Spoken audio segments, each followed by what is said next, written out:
Good morning. Happy Wednesday. Congress just passed one of the biggest housing bills in decades, and it could seriously change the real estate market. From limiting big investors to making it easier to build homes, it's something that every buyer, seller, and agent needs to understand. So, in this video, I'm going to break down what's actually in the bill, what it means for home prices, who wins, and who loses. So, if you're in real estate or thinking about buying or selling, this new housing bill could directly affect you. It's called the 21st Century Road to Housing Act, and it just passed the Senate with overwhelming bipartisan support. The goal is to fix affordability and increase housing supply, which has been a major issue since 2022. If you've been looking to buy a home in the last few years, you know how big of an issue it's been. It's not fully law yet. It still has to go through the House, but this is the closest we've been to a major housing overhaul in decades. So the biggest focus of this bill is pretty simple. It's to build more homes. If we build more homes, that increases inventory. So they're doing that by cutting red tape, speeding up permits and environmental reviews, and pushing local governments to allow more development. And so why does this matter? Because right now we don't have enough homes, and that's a big reason that prices are still high. It's that supply and demand. So in theory, if we can increase the supply, then there's less pressure on prices. But, and this is important, this is a long-term fix. You're not going to see prices drop overnight.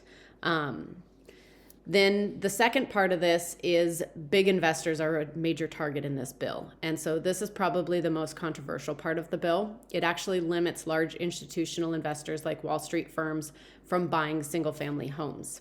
Specifically, companies that own hundreds of homes could be blocked from expanding further. The idea is if we give regular buyers a shot at homes, hopefully that we can end up with more homeowners in the country.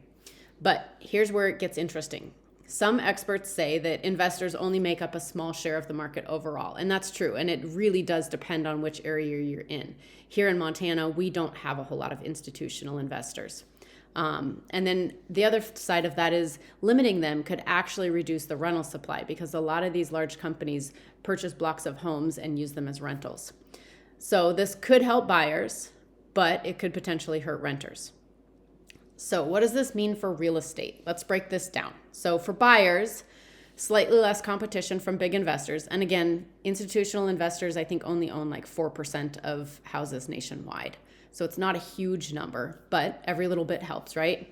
Potentially, it could increase inventory over time, which that's a definite win.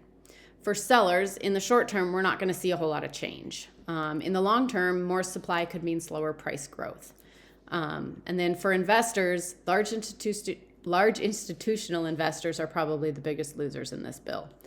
Small local investors are probably unaffected. So, if you're a person that owns 2 or 3 rental properties, it's not going to make a big difference for you.